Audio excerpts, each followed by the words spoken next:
Hello সবাই। আশা করছি আপনারা ভালো আছেন এবং যা কিছু সিজনাল ফ্রুটস সেগুলো আপনারা খাচ্ছেন।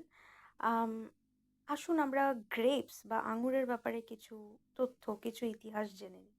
ঠিক আছে? তো যে আঙুর ফল সেটা ইন্ট্রোডিউস করা হয়েছে ইন্ডিয়াতে পার্সিয়ানদের দ্বারা ১৩০০ এডিতে, 1300 এডিতে।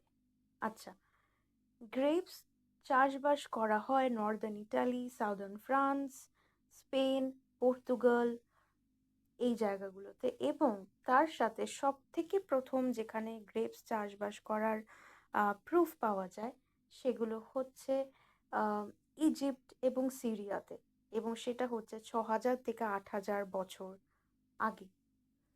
তো গ্রেপ গুলোকে আমরা এখন অন্য একটা ধরনে পাই, কিন্তু যখন এটা প্রথম চাষবাস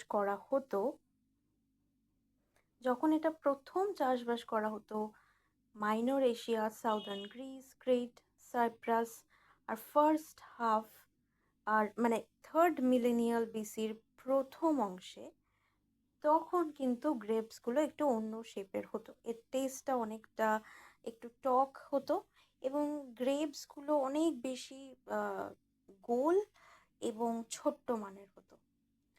তো আপনারা যারা এখন এই গ্রেপটাকে দেখছেন তারা আপনারা একটু বুঝবেন যে এইটাকে কিন্তু শুকিয়ে আমরা কিন্তু রেইজিন বলে যেটা ইংরেজিতে, এবং তার সাথে আপনি বুঝুন যে রেইজিন বলে এবং বাংলায় যেটাকে বলে কিশমিশ, সেইটা আমরা পাই। এবং এখান থেকে কিন্তু অনেক ওয়াইন, অনেক নানা রকমের ড্রিঙ্ক তৈরি হয়। Stay tuned for more.